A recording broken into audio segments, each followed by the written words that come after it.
many national back on the set. Yamisi Mako Kumasi, Pako Tofunaka. And one of us are one way there, and then there many below. Yano Madia to many. Some Ramatin community and them in some Wabusia for. And I'm out down among Yabusia Penny in some Waka. I'm one from with dear. One will be a month from woman. Oh, my mammy, but one anymore. If the one be said, Ajay.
Hello, good afternoon, ladies and gentlemen.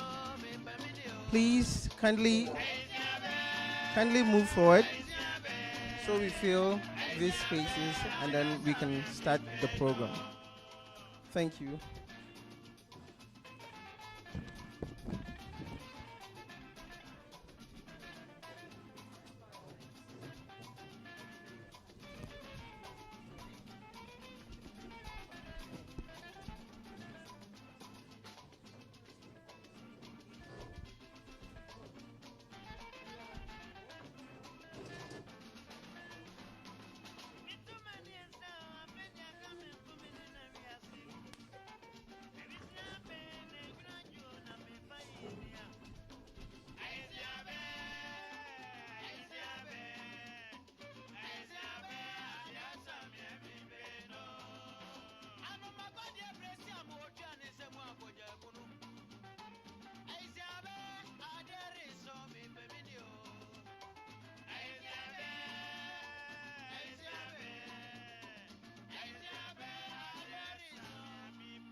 Good afternoon, ladies and gentlemen.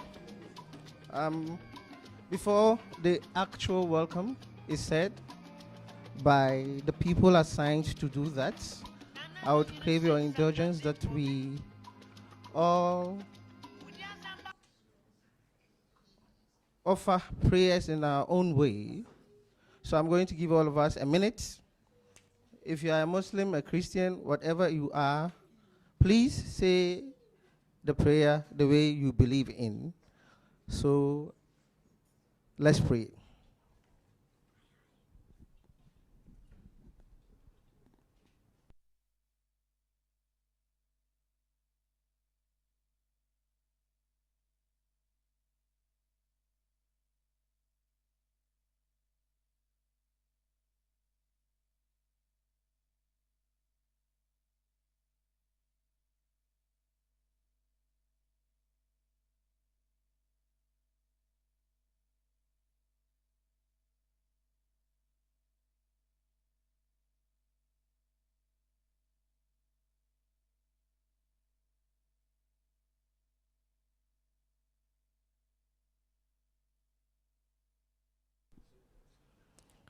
Amen. On this note, let me welcome Dr. Amachi Boatin, who is the head of music department, to give us the welcome remarks. Thank you so much, Dr. Karim.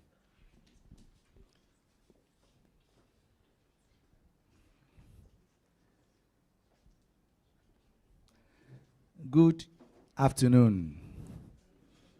Good afternoon, distinguished guests. I can see a lot of august visitors to the Department of Music, which we pride in. We are so happy that you were able to make it to this place.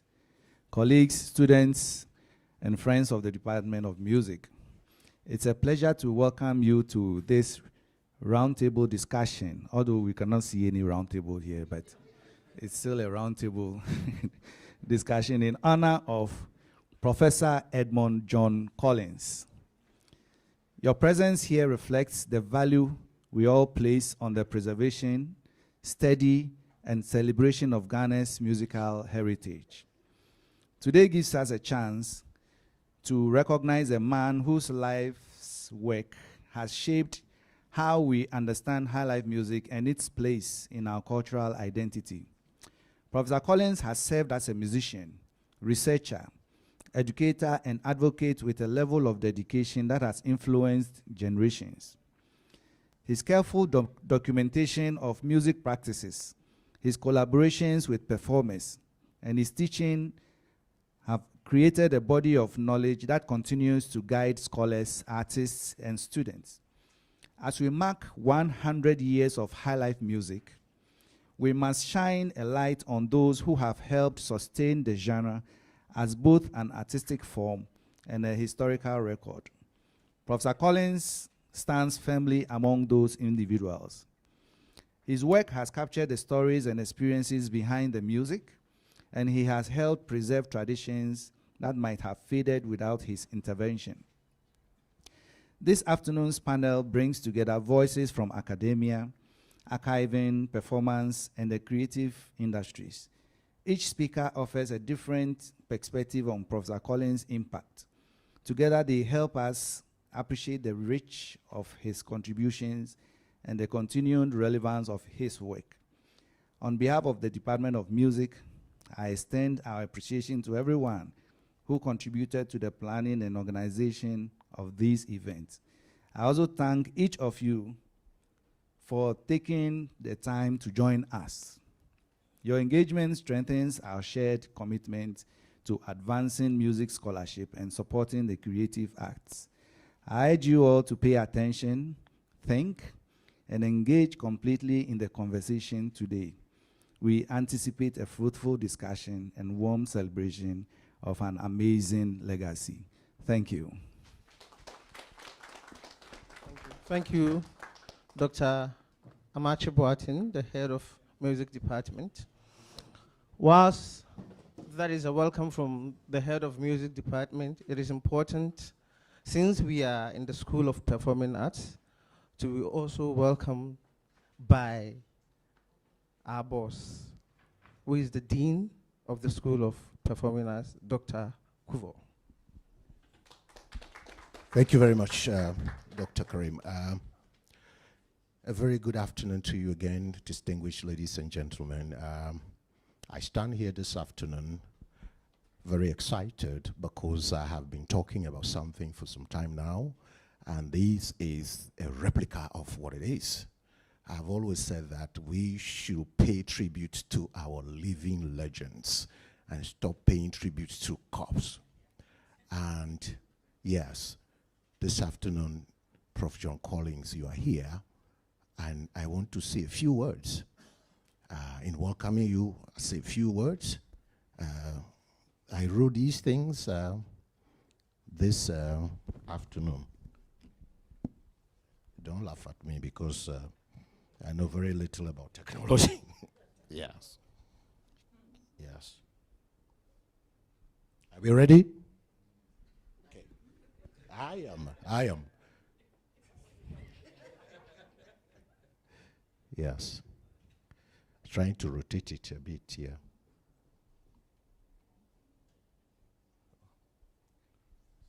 Okay.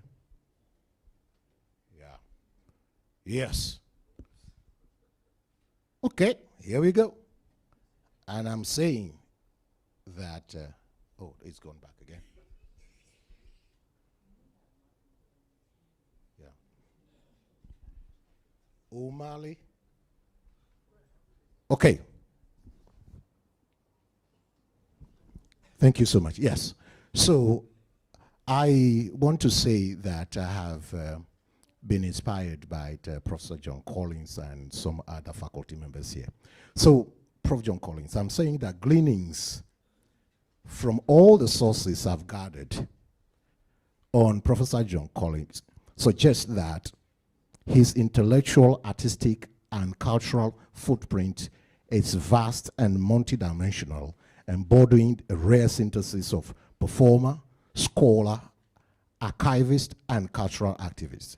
His achievements transcend disciplinary boundaries, consistently blurring the lines between theory and practice, preservation and performance, scholarship, and advocacy.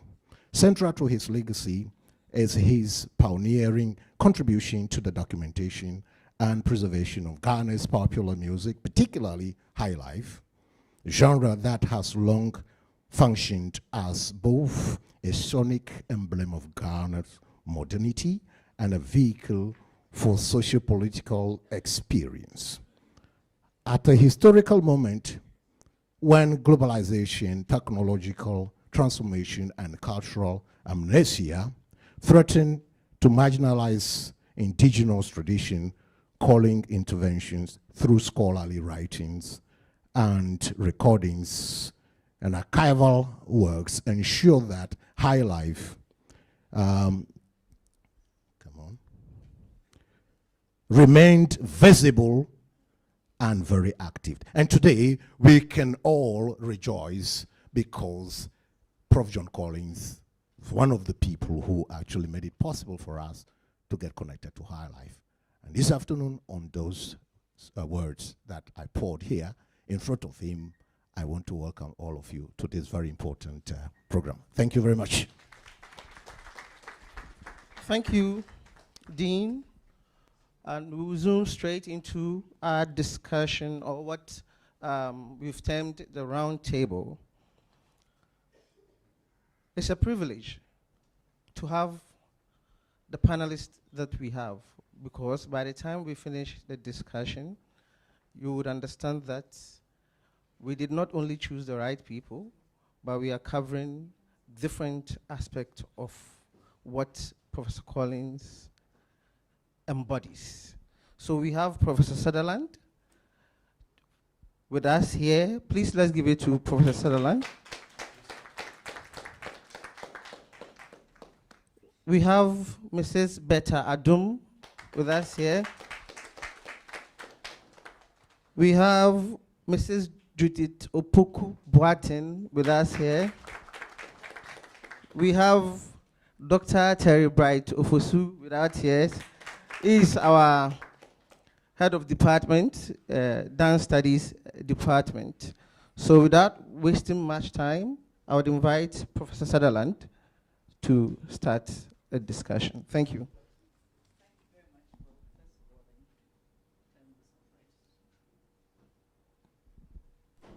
Thank you very much indeed, and congratulations to the School of Performing Arts for putting together this celebration. Professor Collins, it's an honor for me to try to share a few words about your scholarly work, Nana. Smart. I don't know what your name, your new name is, so you have to tell me after. Yeah. So the first thing I want to say is that if anybody is expecting me to say something erudite about music, you've got the wrong person. I mean, I tremble at the thought of having to draw a treble clef or whatever you call those things. I used to be so scared in school when they asked us to do that. So I'm not going to give you anything about music per se. I see Professor Collins as a much broader ranging scholar, and that is what I want to talk about. I also want to say, please tell me when I have 5 minutes to go, because I always say that I talk a lot, so if you don't stop me, it will be a problem. Okay. All right, so colleagues, I think that what I decided to do is to start with some words from a book that Professor Techua Menu and I put together, African Contemporary Perspective, which is supposed to be a textbook for African studies, and a few words about what we consider to be the way that we ought to go as people who are studying Africa. And what we believe is that renewed knowledge production about and for Africa should undergird growth and renewal of the continent. So rather than buying into external representations of Africa with its lacks and aspirations for Western modernities, we insist that people studying Africa in particular should be in the forefront of promoting understanding of the plurilingual, overlapping and dense reality of Africa and developments on the continent to produce relevant and usable knowledge. So we also feel that if you want to study Africa, then we should transcend disciplinary boundaries to work with others to advance knowledge and uses of those resources in the interest of Africa. So modes of research and of knowledge production that we should use, and this is one thing that Professor Collins has done a lot of, is that the researcher should not go to people as the knower, but should relate to local populations not as informants and respondents, but we need to embrace them fully. That is, the people that we go to, we need to embrace them fully as knowers and partners and co-producers of knowledge in new, meaningful, participatory, and sustainable relationships. And I want to say that that's one thing that I think we can say Professor Collins has done. He hasn't gone to the people that he wants to present to us as him being the knower, but rather being the learner. And this has meant that he's been able to share very, very, very rich information and perspectives and insights with his readers and those who learn at his feet. So that's the first thing that I want to say. And the second thing that I want to say about Professor Collins is the idea, and coming from my own selfish perspective, the idea that he looks at performance as a whole, and believes, that you can't present African performance in silos. You have to see how it operates in the society and then present it as such. So he has gone to the trouble of making that very, very, very clear to us, how dance relates to music, how music relates to drama, how all of that relates to society, and that for me is extremely important, and I think something that we should all try to live up to. At the end of this roundtable, I will pose some challenges to you, Professor Kuo, Dr. Kuo, and the school about how do we follow that? How do we make that happen? And so that's a second thing. The third thing is that, he's so thorough that he's able to put together not just what he observes, but giving voice to those that he works with. So you can hear their voices, you can feel them, what they think, what they feel, and so on. And that is also extremely important. Another thing that I find very admirable is his ability to work at the micro level and also at the macro level. So you can find that he goes to the trouble of contextualizing the music of West Africa, the music of Ghana first, West Africa, and then the rest of Africa, and then the diaspora. And that for me is extremely important. How historically has African music moved around the world and impacted so deeply, the popular music of the whole world. And he does take the trouble to explain how that happens in quite a bit of detail. I think that Pan-African perspective is something that we should also be, it should be important to us, because sometimes the impact of Africa on the world as far as music is concerned is simply elided. I mean, not just in music, in the arts, in education. And so telling the story so that Africa's influence is properly placed in global perspective is also something that I think is admirable, but also something that is necessary to tell the full story of the evolution of culture across the world. Now, with regard to the work that he has done, I mean, there are several. I should look on this paper but there are so many publications. I just want to turn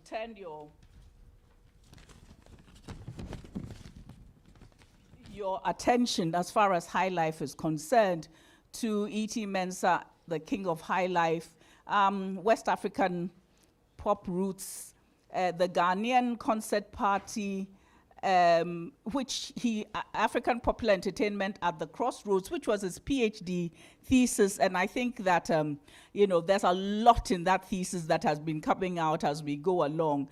And I mean, to the benefit of people like us who are studying, theater and oral literature.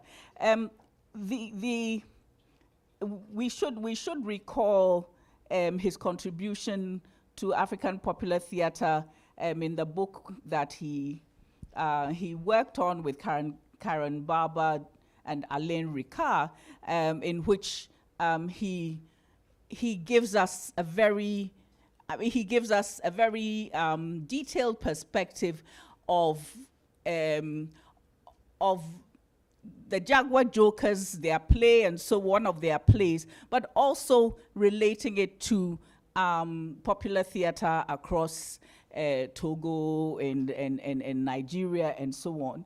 Of course, the lived experience that he has had as an artist himself has made his works really genuine. The making of a high life legend, King Bruce and the Black Beats, West African high life giants, and I guess, you know, in the 2018 High Lifetime 3 is a collection of essays that we all really ought to read if we want to know the evolution, you know, of high life music. There's a book that Prof. Collins, I'm still trying to read this book and understand it. I'm just going to, can I have, where did I put my bag? The usual behavior of 70-year-olds who don't know where anything is. Yeah. Okay, so this book, yes, African music symbolism and contemporary perspective, right? Roots, rhythms, and relativity. You'll be reading it, I'll be reading it for a very long time. When you were writing it, you told me about how this could be your magnum opus. It could be something that reflects the philosophies that have come to you, the insights have come to you regarding, you know, the comparison between how the West thinks of music and the arts and how Africans do it, and how, you know, your belief that the world should go the African way at the end of the day. The roots issue is what I'm raising. In other words, he's not thinking about just describing high life. He's not thinking about promoting the stories of individuals and highlight. That's all very important. But he's also thinking about the roots, the background, the you know, how, you know, elements, philosophical elements, symbolic elements come into it. And this we need to look at, because it's very thought-provoking, and it gives us a sense of, if you really want to talk about something, the depths to which you ought to go. So I'm still reading it, and I will continue to do so, because it's very exciting to look at African conceptualizations. And I think I'm going to close now by talking about the audacity of creating theory. And what I'm saying is that after you've seen things and described them, and you can see patterns, you can see the way that people think and so on, how do you characterize that? How do you name it? How do you give it, you know, give us in academia a way of looking at it and presenting it from our own point of view? And so, you know, what Professor Collins has done in terms of looking at issues of syncopation and polyrhythm and so on, and the question of agro as a concept. I mean, all of these things are extremely important if we are going to claim that we are scholars. We've got to be able, we've got to dare, you know, to look at things from our perspective, and then to name. Being the one who names something is very important, because then you are the one who people should follow. And that's support to us. To be able to do that, to dare to name, is extremely important to me. So I will close by saying that I believe that we should be multidisciplinary, and I think that Professor Collins has proved that, you know, we get so much out of that. I am very pleased that he's written, in his multidisciplinarity, he's written about areas that, like about women in high life, and and about, you know, the impact of high life on the political life of Ghana, contextualizing it and so on. Each one of these things could be a full lecture, but I just want to invite you to once again look at his work from all these perspectives, and there's so much more to learn. Thank you very much. Thank you, Prof. And I know we are itching to also contribute, but I will say, pause, let's go around. After that, we'll open the floor for everybody to contribute, ask questions, because I'm learning a great deal today. So I would invite Mrs. Betta Adum as our next panelist to give us her perspective. Thank you. Thank you. Thank everybody for coming here. I happened to write the biography of Professor Collins, but I want to start from chapter 12. Because that was where I said exactly why I wrote his biography. In fact, for me to see a white man teaching Ghana high life, hey, I wanted to find out what he really meant. I saw it on the notice board, the usual lecturers and subjects and all that on the notice board at the beginning of a semester. And hey, so I told my friend, come and look at this. Dr. Collins, the only white man on this campus side of the department, is the lecturer for Ghana High Life. Can we try and find out what he really meant? So my friend said, okay, then let's do that. The first lecture he gave, he didn't go out again. We decided we would be part of it, because we had 3 weeks to decide whether to be part of the lecture or not. But we decided, well, there are many things even we Ghanaians didn't know about high life. So let's see what he had, apart from how he started the lecture. I was one of his students. And after everything, I completed. And then I approached him one day and said, Prof, can I please write your biography? Then he said, okay, I think you can do that. People have told me students wanted to do it, but I thought that they would not do it well. So if you want to do it, I think you can. And I felt so proud within myself. So we started. I was hesitating to ask him certain questions, for he was my lecturer, and Oyo Broninso.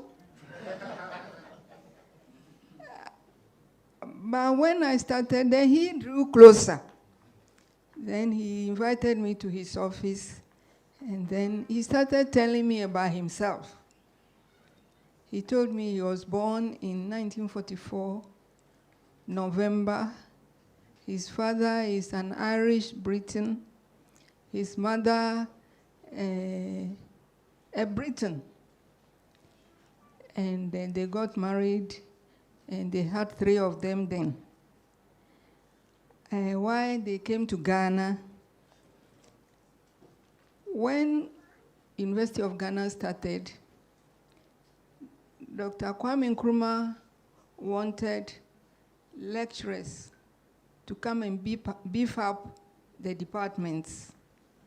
So he applied through the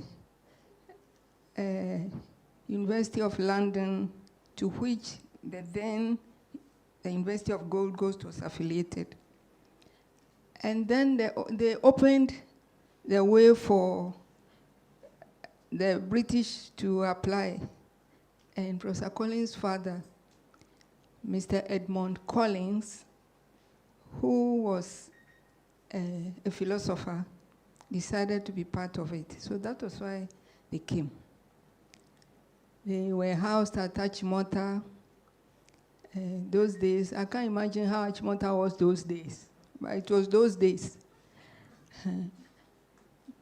After some time, John's mother decided to go back to the UK. But Mr. Edmund Collins was attracted to Ghana anyway. He just loved Ghana. He loved Ghana high life. But John had to go with the mom. They went back, and then he went to school in the UK.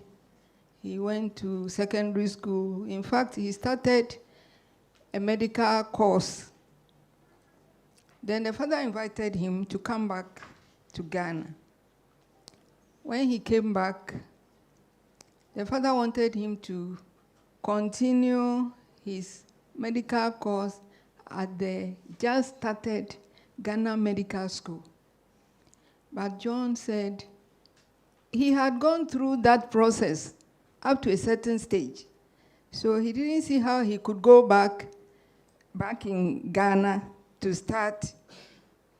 So he decided he would not even continue with the medical course at all. He would do something else. And you know what he did? He decided to join Jaguar Jokers. I thought for that thing, I said, if it were in Ghana, we'll go and find out. Yes.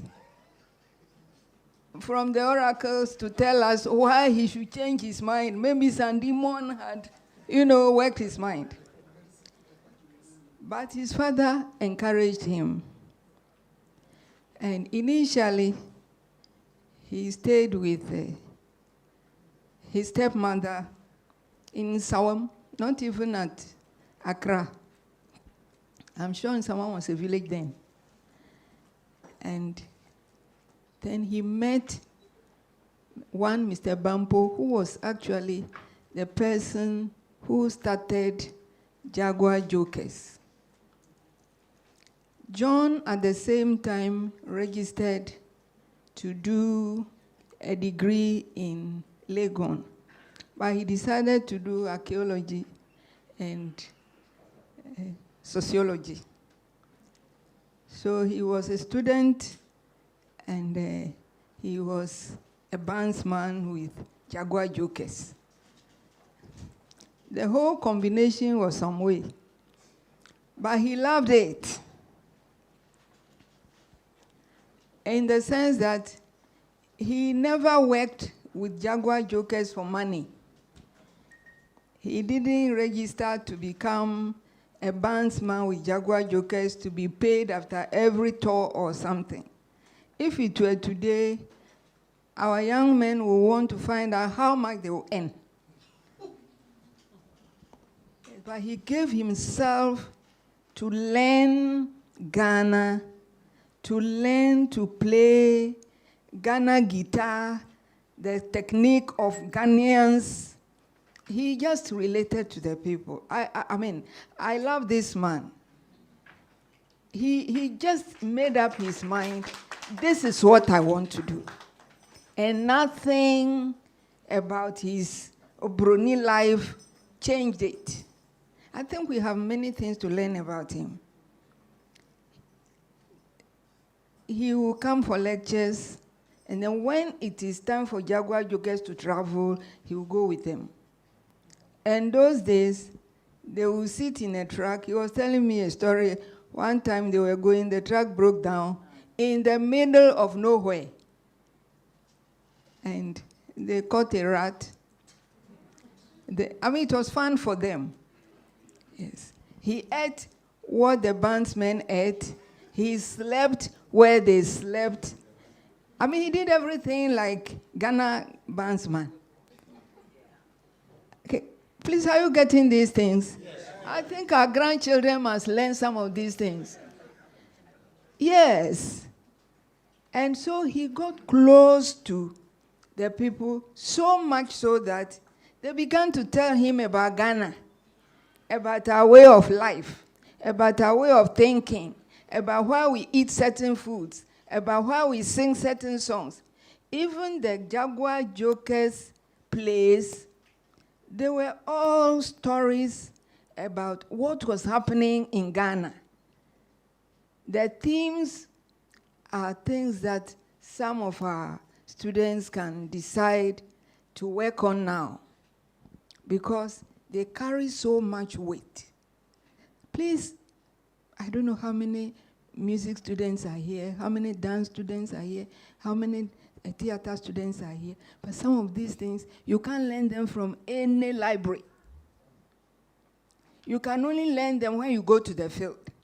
And when you talk to the old men who have not been to school like you, then you begin to know how Ghanaians think and why they think the way they think and why they write or they sing songs the way they sing them, why they dance the way they dance.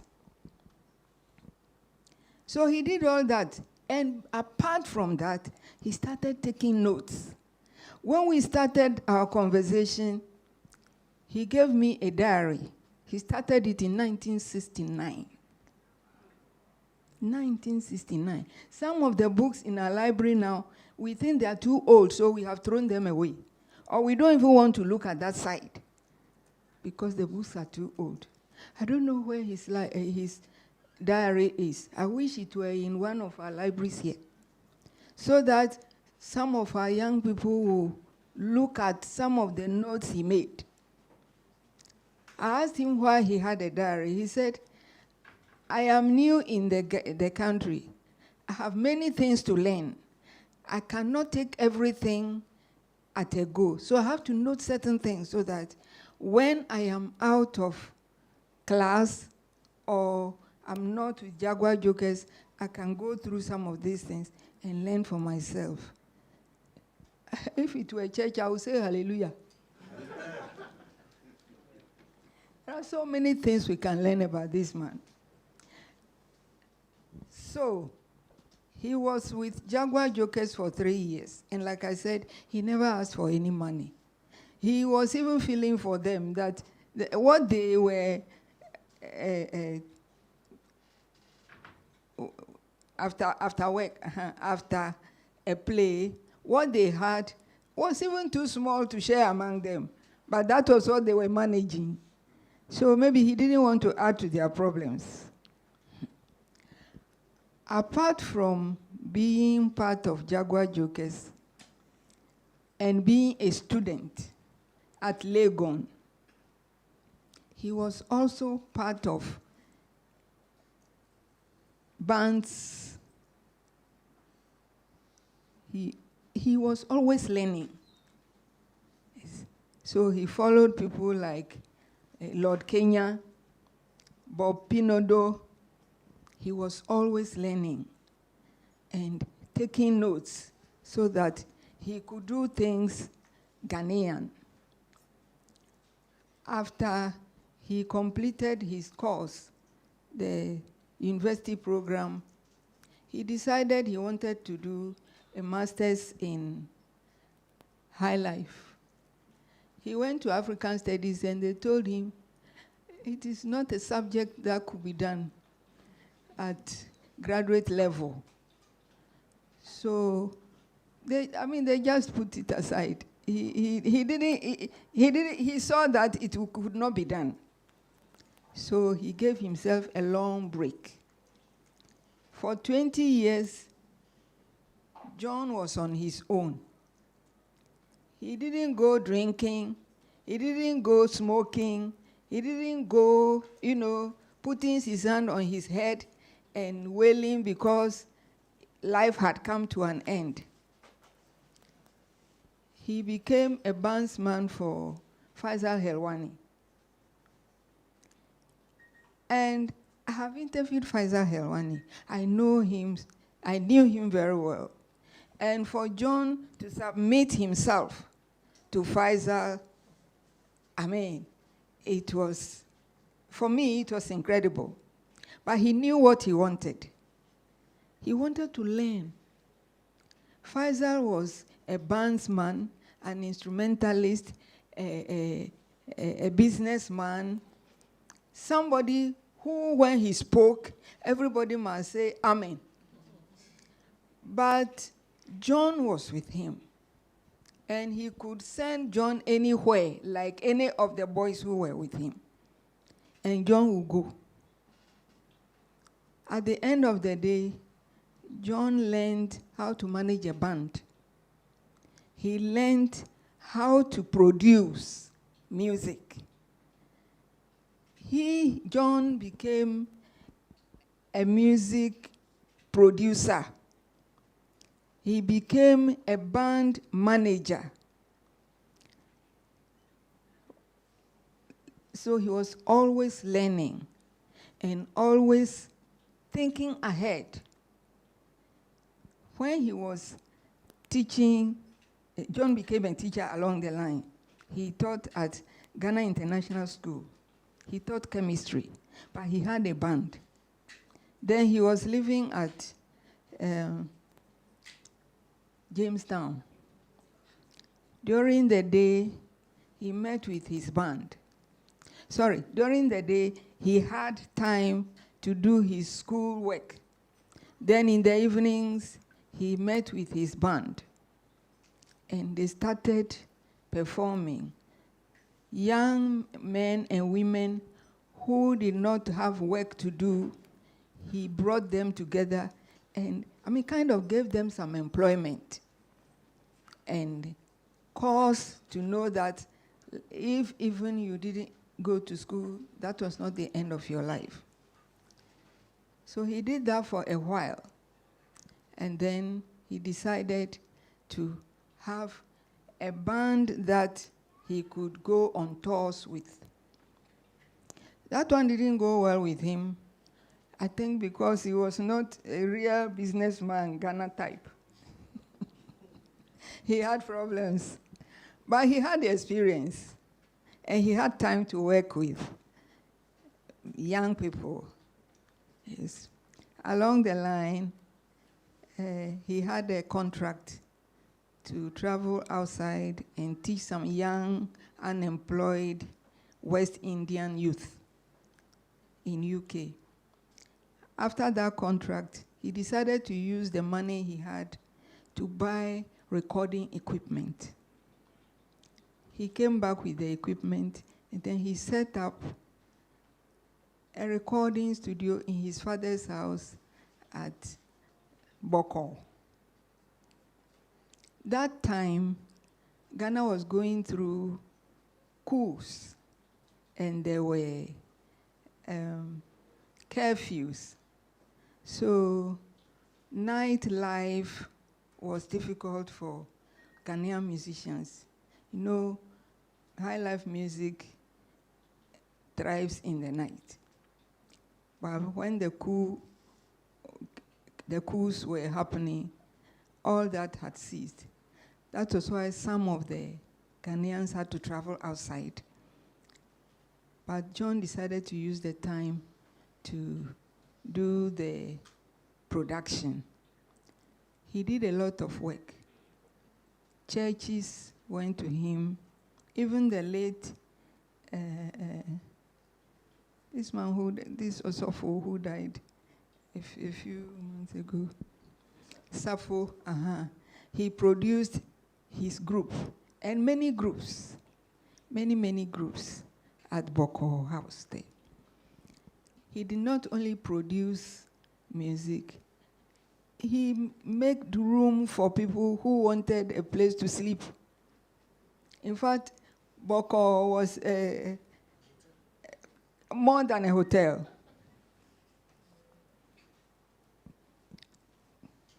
Thank you. Wow.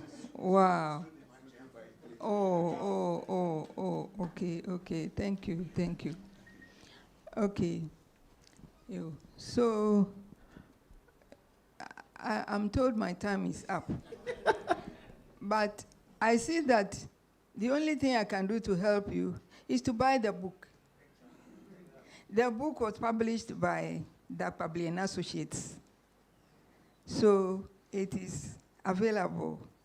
The full story of John is in it. Thank you very much. Thank you. Thank you. Indeed, we need to buy the book.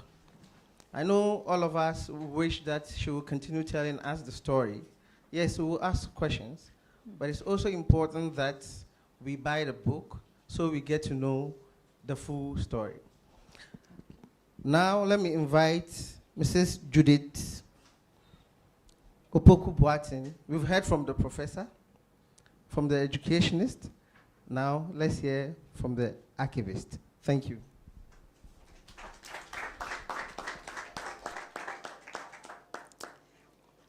Good afternoon, distinguished colleagues, scholars, musicians, and lovers of musical heritage, and especially lovers of Professor John Collins. So as we celebrate the 100 years of high life, I feel very honored to share my reflections on the remarkable contributions of Professor Collins through the lens of an archivist and through my own personal engagement with him over the years. So thank you so much to the organizers for including my voice in the discussions. So I first encountered Professor Collins during my early years working at the International Center for African Music and Dance. I camped right there, at the School of Performing Arts here, and located here, right at the music department. At the time, I admired him from afar. His prolific writing, his lifelong documentation of Ghana's popular music, and the way he navigated between scholarship, performance, and public engagement. I really, really was admiring you, Prof, at the time. Although I never studied music formally, I was keenly aware that I had encountered a man whose work had shaped how Ghana and indeed the world understood high life. So my relationship with him became much more closer around 2016, 2017, thereabout, during the final years of Professor Nketia. And it was in those moments that I saw a deeper layer of Prof. Collins, as the historian, the collector, the technician, the preservationist, the custodian of memory, and most importantly, a lover of ginseng tea. It was through this closeness that I came to understand a truth that archivists know so well, and I'm sure most of you know very well, that the survival of culture depends not only on creators, but also on the people who preserve and interpret what is created. So many know, from what we've heard so far, many know Prof. Collins as a performer and a scholar, but a few appreciate his lifelong archival instinct, his determination to record, to store, to annotate and protect the fragments of Ghana's musical past. So one of the most significant gifts ever received by the Nketia archives came from Professor Collins. His book, African Popular Music Archives, called BAPMAF collection, digitized and handed over to the archives in 2017, which contains about 1,600 hours of recorded music, 700 publications and articles, about 1,170 slides, photographs, negatives, and all. Very, very interesting collection. And this single collection covers the landscape of high life music in Ghana. It brought together decades of research, field recordings, photograph, album covers, production notes, and documentation of musicians who otherwise might have faded from the public memory. And I see this gesture as not merely a donation, but an act of cultural responsibility. So thank you, Prof, on that. So long before audiovisual preservation became a global concern in Africa, Prof. Collins was one of the early hands involved in the safeguarding of the J.H. Kwabena Nketia field recordings from 1952, which were in the Institute of African Studies. So during the 1987 International Association for the Study of Popular Music, and IASPM, right? Is it still, I don't think it's still active, Prof. Anyway, the conference was organized in Accra, and visiting scholars were taken through the Institute of African Studies and exposed to the quarter-inch reels, which were not in good shape. Among them was the German musicologist Wolfgang Bender, what followed was a collaborative preservation project that began in 1993. And Prof. Collins served as technical assistant, working with Dr. Siama, Mr. Hene Kupobi, Madame Victoria Honu, Professor Wolfgang Bender. Together, they transferred about 480 reels into digital audio tapes. At the time, they called the project digitization. It was a digitization project, but actually it was a transfer to digital audio tape. All right, and then they created 2 sets, one for the Institute of African Studies and then one for the newly established African Music Archive in the University of Mainz in Germany. This was one of the earliest major digitization projects, as I mentioned, and then Prof, as you heard, was at the heart of it. So for us in the archival profession, this moment represents a timing turning point, right? And a reminder of how collaboration and the foresight and passion of scholars like Prof. Collins prevented an era of Ghanaian sound history from being lost. So if there is a chapter in Ghana's musical history that risks being forgotten, it is the period from 1982 to the early 90s, as Madam Bertha mentioned, when there were curfews and political restrictions and economic hardships which transformed the music industry. And yet, tucked away in Prof. Collins's Ofanko home was an extraordinary chronological container of recordings, the Boko studio tapes. So between 1981 and 1994, Prof. Collins used a Tascam 4-track, there was a name you mentioned, Potter Studio, right? To record approximately 250 recording sessions, popular music, traditional ensembles, gospel groups, and young experimental bands. So these recordings captured the spirit of creative resilience during the period when live music was heavily suppressed, as again Beta mentioned. And one out of the 500 cassettes used, about 290 survived, holding roughly 90 hours of multi-track recordings. In 2019, these tapes were digitized through a collaboration between Prof. Collins, called Sajesi Hapa, and the J.H. Kwabena Nketia Archives. So this acquisition fills a major gap, in Ghana's musical chronology, as I mentioned. And again, this important collection foregrounds Prof. Collins not only as a historian, but as a producer, as a role often overshadowed by his academic visibility. One of the most beautiful features of Prof. Collins's career is how he served as a bridge between the academy and the streets, between scholarship and performance, between the past and the present, between creators and archivists, and I have really engaged with you. I've really learned so much from him. Anytime he comes to the archive, he has something new to tell you. We recorded so many things. Sometimes he doesn't even know I'm recording. When he leaves, I'm like, Prof, I took so much notes on your visits. And we normally did this over tea, right? Ginseng tea, of course. So please try and get some packets for him. He will love you. Yeah. So whether through the Boko Band, his high life publications, his support for musicians, or his steady mentorship of young scholars, Collins has nurtured a public understanding of Ghana's musical heritage.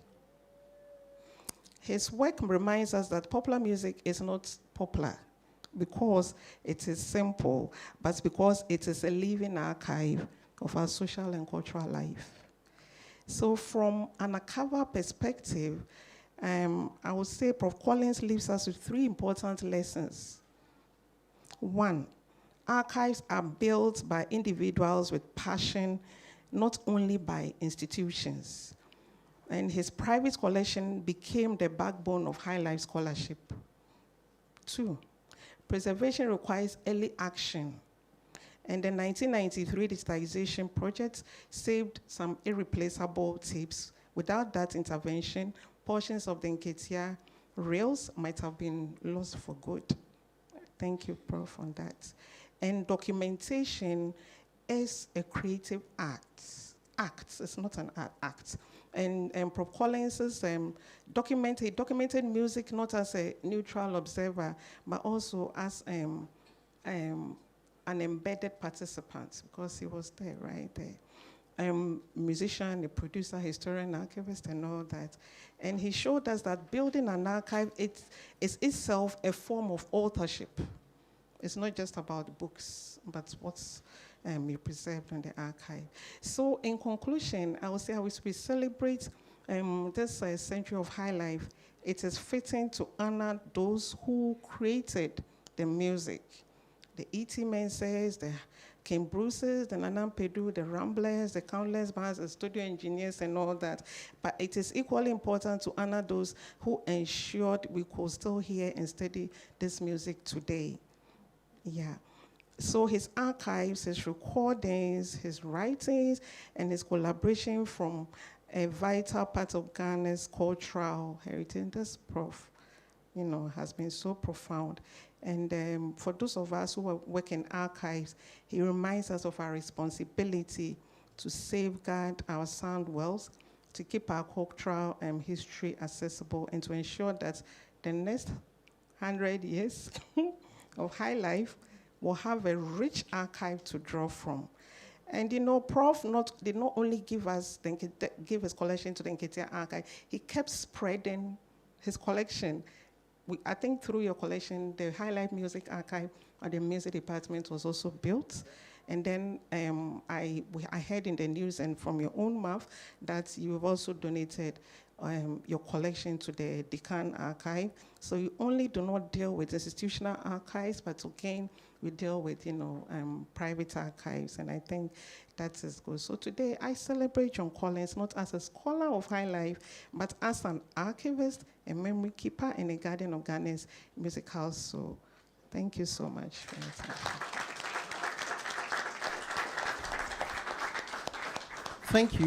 Thank you. Now I'm even wondering, who is Professor Collins? I thought I knew him as a lecturer because he taught me process of art. But now I'm beginning to discover beyond what I should have known long ago. Now, let me invite someone I think is a living archive.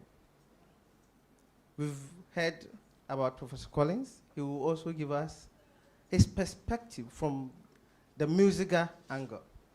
But it is not just from the musical angle, he's also a chartered marketer. And you would wonder, a marketer? And then musical? Well, let's hear from Ahoma Bosco. Thank you. Good afternoon, ladies and gentlemen. Let me salute Professor Isi Sutherland, my mama, Dr. Kuwonu. This guy, you used to call him Sir Robot when we were children. We grew up in Labadi together, top-notch dancer.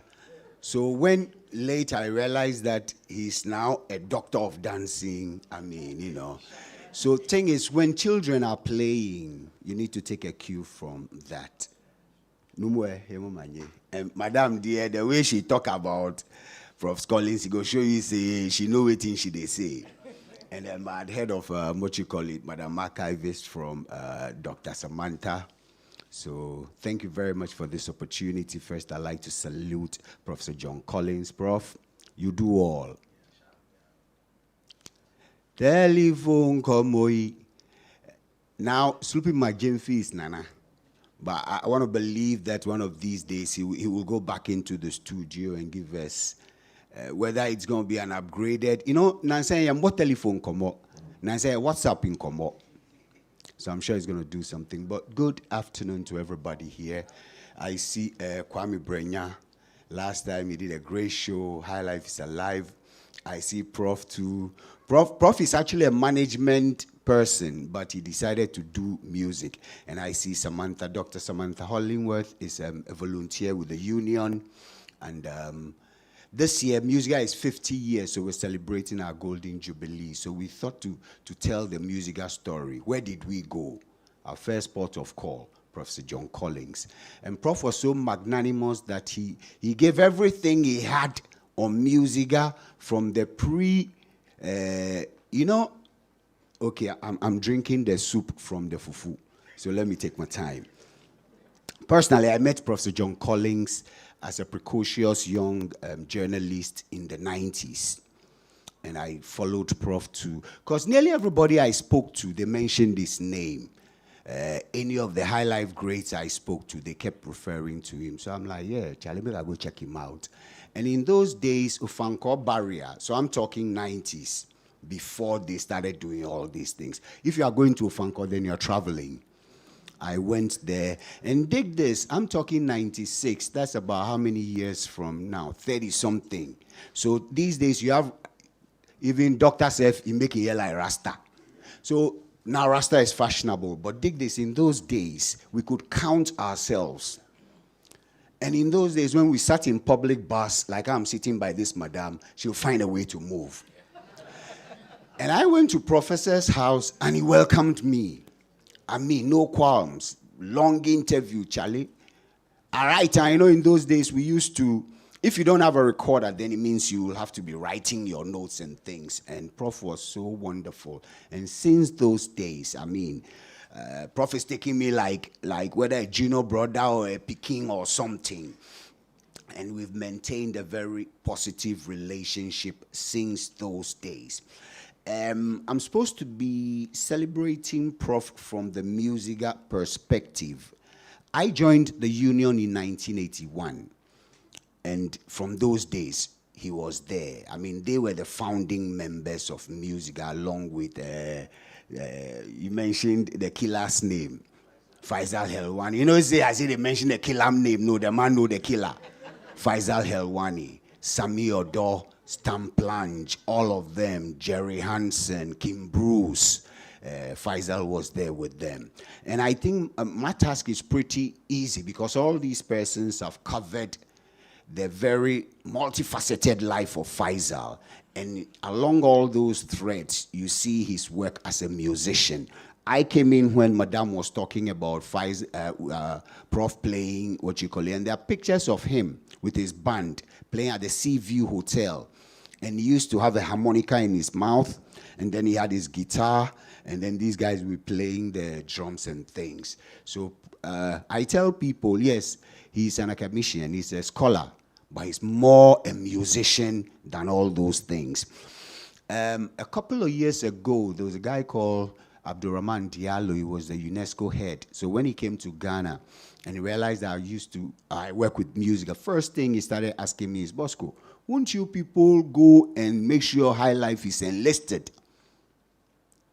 So it was Diallo who actually planted that thought in my head. And then we started engaging. It was UNESCO that also instructed the Ghana Culture Forum. We then had done a project and there was some small money left. And you know, UNESCO by March, you have to do what? Retire the funds to them. So Diallo was like, if you want to bring us our money, National Folklore Board also had some money. So he said, look, Bosco, what you guys have to do is do a High Life conference to start the process. So that's how come we formed the committee. And the first name that came to mind was Professor John Collins. Then we brought on board Dr. Do Sunu, because I believe Do is, he was a student of Prof. Collins. And so Do is somebody who is also well steeped in High Life. We brought on board Dr. Kwesi Owusu of blessed memory. And I think we brought on board one more person. And Professor Collins never shared these responsibilities. And Prof, I don't think they paid you, sir, for all the work you did. Because we agreed on some figures, but you know, nothing really happened. And Prof, sorry, say I put you in that one. He's actually archived the story, the entire story of music unions in Ghana. and he tells us stories of the early Kwame Nkrumah time, what the unions were like, and post Kwame Nkrumah. And apart from the fact that he was an executive member in the earlier days, there's something that music that we've reintroduced, AMWEF. But back in the day, they had the Ghana Old Musicians Welfare Association. It was the PRO. Currently, as we speak, Prof is a patron of Musiga. And I remember in 2014, we got some funding from the Ghana Skills Development Fund to set up the Musiga Academy. Unreservedly, he opened up his entire collection. And he used to teach a course,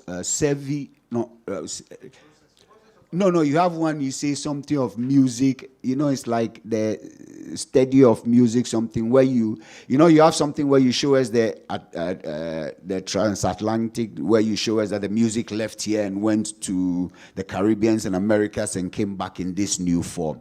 Prof was so magnanimous, he gave us material from which we put together teaching material for the Music Academy. Shall I beg me clap for the old man? I've also mentioned the material he's giving to Dr. Samantha Hollingworth for the, Golden Jubilee book. The book will be launched on Saturday, 29th of November at the Labadi Beach Hotel as part of our Golden Jubilee celebrations. And I want to believe that as many of you as can make it should try and be there. Prof continues to mentor and advise the current musical leadership. And final thing I'll say is it's a veritable living encyclopedia on Ghanaian and West African popular music. If you like, let's bet. Ask Professor Collins about which bands were rocking Tiptoe Lane in the 70s. And he will, regale you with stories from who to who to who. Ask him about the Pan-Logo surge of the 70s. That brought the Wulomo and things. And he will tell you that the surge came back when Hush Hush Studios was producing the Jama rhythms. Charlie, this is my annoying game, oh. And then the last thing you can ask him is a trip to the golden 60s. That's where he'll talk to you about big band, high life, and things like that. For us at Musiga, we say Prof. Ayeko Ochono.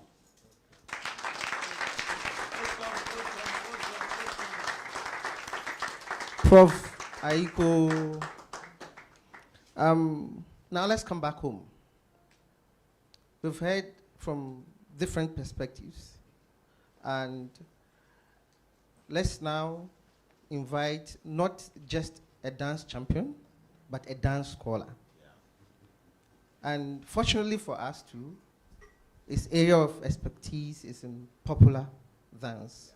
And who more than to tell us about not just popular dance, but what accompanies popular dance, which is what popular music. Please, let's give it up to Dr. Terry Bright. Thank you very much, Dr. Karim. I don't know why I was put on this panel with my professor who taught me, my PhD, sitting right beside me. They have said everything. Honestly, some of the points that I put down to talk about, they have said everything, especially Professor Izzy. All the scholarship issues that I wanted to talk about, she has said them. But I'll try and engage you a little while, then I can hand over the microphone. So, practice.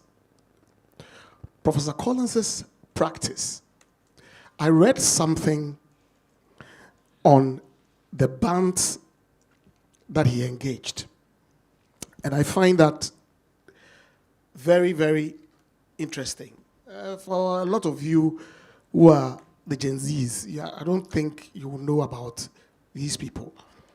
But the biography says he is a guitarist, harmonica player, and percussionist, and has worked, recorded, and played with numerous Ghanaian and Nigerian bands. One, the Jaguar Jokers. You don't have an idea who the Jaguar Jokers were. You would have stood up in uproar, shouting on top of your voices, because I was a kid by then, and when they say the Jaguar Jokers are playing on TV, we run, abandon everything that we were doing to go and sit by the television to look at. Francis Kenya.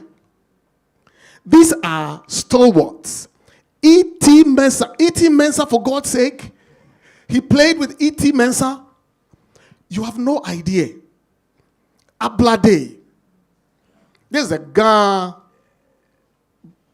traditional, or let me say, neo-traditional or neo-folk band that played after the similitude of Wulome.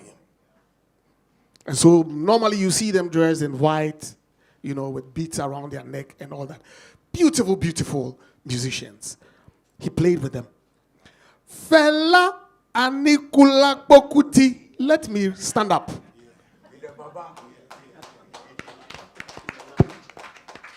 Listen, these are giants. These are giants. Konimo. Let me stand up again. He played with Konimo. Do you know Konimo? A lot of you are there, you are just watching me. I think I saw Mr. Osei Kwanji here. Yes. Please, can you rise up? He worked directly with Konimo. Konimo is, how old is he now? 95. 95. Konimo is, listen, I am told Bill Gates said that he wanted to listen to Konimo's music. So I think they sent him like 1 minute or 30 seconds or something, and he paid some money just to listen to Konimo's music. These are giants in our industry that the Gen Zs must know about. And Professor Collins worked with all of them. Kwamensa, Victor Uwaifo, Bob Pinodo, the Bunzus, the Black Berets, T.O. Jazz. I can go on and on and on. These are people that, and this is just practice. But when you come to my area, academia, the man has published over 100. Jesus Christ. I said to myself that I wanted to be the person who introduces pop dance at the Department of Dance Studies. And I was able to do that through Professor Collins' encouragement. Now, how did I engage him? There was I think it was a conference or something in African Studies. And at that time, I was doing my master's. I think it was in the 2006, 2007, thereabout. And so I decided to present something on popular dance. And I was combing around for materials on popular dance. I couldn't find any. So the little that I could gather, I put them together, I went online, you know, got a few things, put them together, and went to do the presentation. And after I did the presentation, Dr. Nidote and Dr. Nagbini, may his soul rest in peace, came to me. And they said that, oh, we like your presentation. It was a very good one. But you need to read John Collins and Karen Baba, their work. It will give you some. I said, oh, really? And who are they? Then I said, oh, John Collins, when you go to music department, he's there at the music department. I said, what? Okay. So then I headed towards the music department. Came, looked for him. I went to his office, welcomed me, sat me down, and then I started asking him about popular music and whether he had any knowledge about pop dance. He said no. But popular music, yes. So he started, and he said when he started, and just like Madam said, when he started, they said that popular music doesn't merit any academic pursuance. So it means that it was a no-go area. So immediately he said that to me, I could relate. Because I came to the School of Performing Arts as a dance champion. My background was pop dance. And here I was in a department, everything was traditional.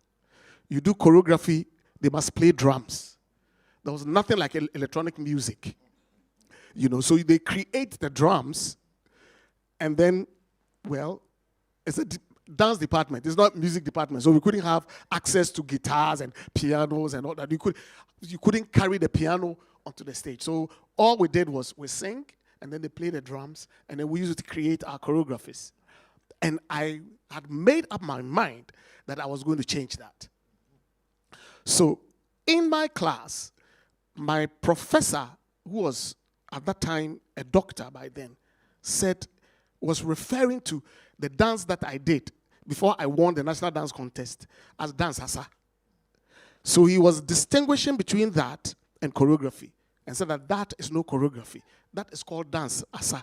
And for those of you who know asa means dance. So it means that what we were doing on TV and competition was dance. And then choreography is what they did here.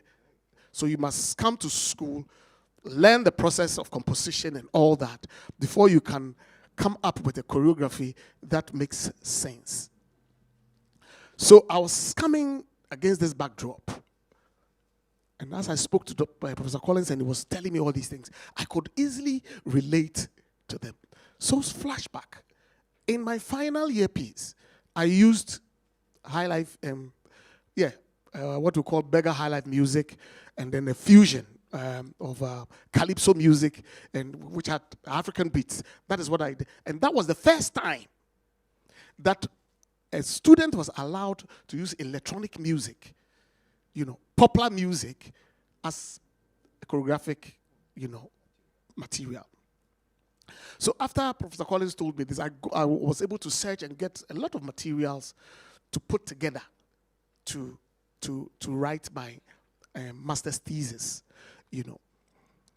So Professor Collins, after all the publications, having influenced music department and scholars across the country, what he has done for me and the Department of Dance Studies today is that encouragement that you gave to me, that I should go on, because there's a lot of, and it gives, if some of his papers that I've read gave me a lot of ideas as to how to present my PhD thesis, the different areas, and more especially how in one of your writings you connected popular music to the socio-political narratives, and which I did, and that became the bedrock of my PhD thesis. How popular dance is connected to the various socio-political milieux. So in the years, in 1970s, the popular dance that came up and the political, socio-political nuances that went on. In the 80s, the popular dance, and I could connect to them, using myself as an autoethnographic material. And I see that you have done so much, and I would say, without mincing words, that I am not worthy to sit here to say congratulations to you for what you have done. You have impacted us so much. For me, as a scholar, that I have led a path in popular dance scholarship at the Department of Dance Studies. I say that you have done beyond measure, and God richly bless you for that. Thank you very much. God richly bless you for that. Thank you. Prof has not just impacted Dr. Bright Ofosu. I also have a confession. Although he taught me during my undergraduate days, I set out to do my PhD in Germany. And even going there, I had a hunch that I need to debunk something that everybody knows in my field, as in Theatre for Development starting in Southern Africa. That is what the scholars say. But I also knew that all these things that we call Theatre for Development, Prof. Sutherland has done it long before what they are saying. In my confusion one day, I just said, let me call Professor Collins. I don't know if he will remember, but I was in Germany, then I called him.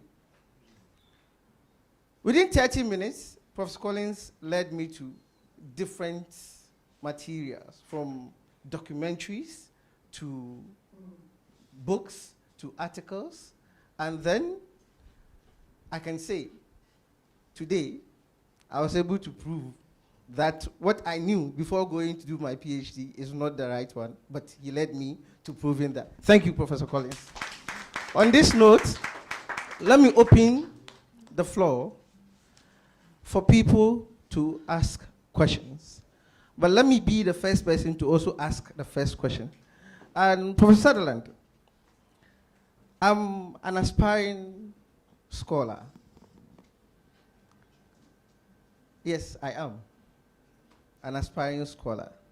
And I guess a lot of people here too are aspiring to do things from many fields. What would be your advice to me?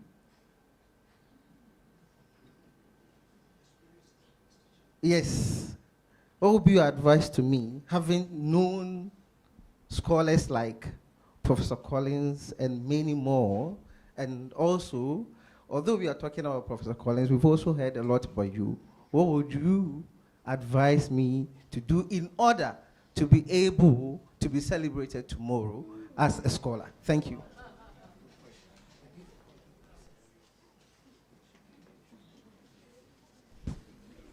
I feel targeted at this point. No, I think that there has to be, you have to be genuinely desirous of learning, you know, because any form of arrogance based on whatever you've learned from books and stuff like that is an impediment to becoming a great scholar.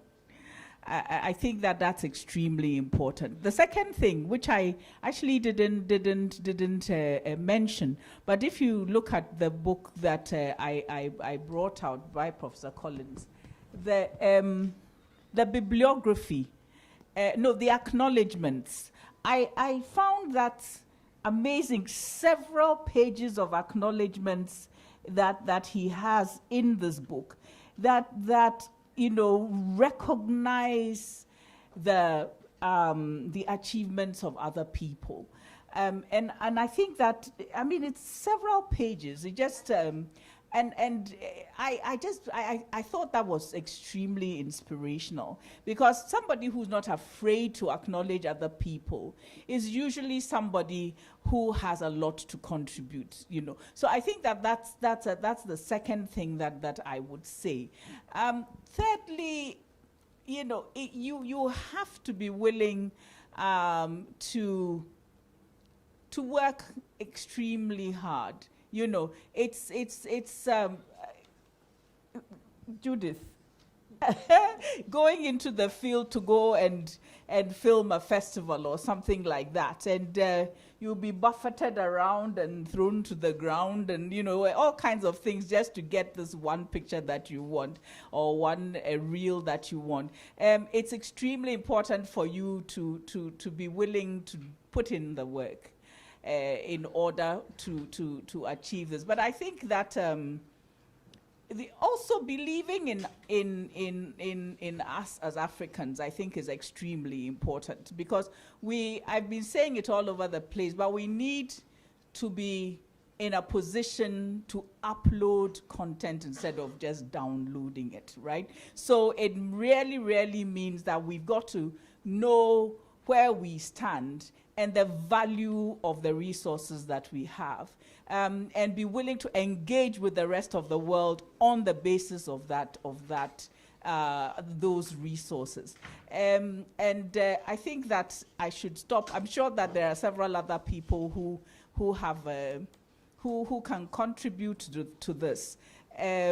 So I'm going to stop here because I am always warning you, if you leave me, Yes, there will be problems. You just have to listen to me Doctor. for hours. Yeah. Okay, so I just wanted to add my voice to what Professor Sutherland has just said.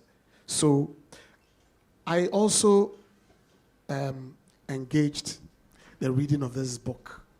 I had an electronic version. Before I came here, I searched it on my computer. I searched over and over. I couldn't find it. I guess, my laptop got spoiled and I had to get another one. And so I've lost it. So I'm so happy Professor Isi has it. Prof, I'll visit you. But, the first time I read that book, I almost went crazy. And I was asking, is this Professor Collins that I know at the music department who is writing this? So I had to go and see him. And I said, Prof, I was reading a book. Are you the one who wrote that book? And I gave him, he said, oh, yeah. I said, how could you do that? Because for me, it was so complex. So I'm surprised you were saying that it's a good book to read, because I couldn't understand where he was going. You understand? But it's a very complex, So when I asked him, he said one thing, which is what I want to share with you. He said, Terry, I love to write. I love writing. You love to dance. Then I said, It means that maybe I am doing something more than I should be doing in academia. And I am suppressing one part of the side of academia. And I have to make sure that I lift that up. But my worry now is, how did they do it? Because I see Professor Isi has written a lot. Professor Collins, they have written a lot. How do they combine? And you see Professor Isi, she will be in National Theatre. She will be. How do they do it? Because I'm head of department, and I'm struggling with all the information that is coming, sign letters, and do. How did they do it? Yep. We'll get to learn how they did it. Please pardon me. I was coming to you. Yeah, I was going to them, but I'll have to withdraw a bit. Our last panelist is just hinted us that he's online, so we want to give him some time to also share what he has with us. And I invite Ochambe Kwame, the rap doctor, to share with us. Good afternoon, ladies and gentlemen. Good afternoon, everybody. Good afternoon. I hope that you hear me clearly. I'm actually We can hear you. on my way traveling. I really wanted to make it in person, but because of the strange nature of the roads now, if you travel late, so I've parked somewhere, I'm safe, and I'm going to share my contribution.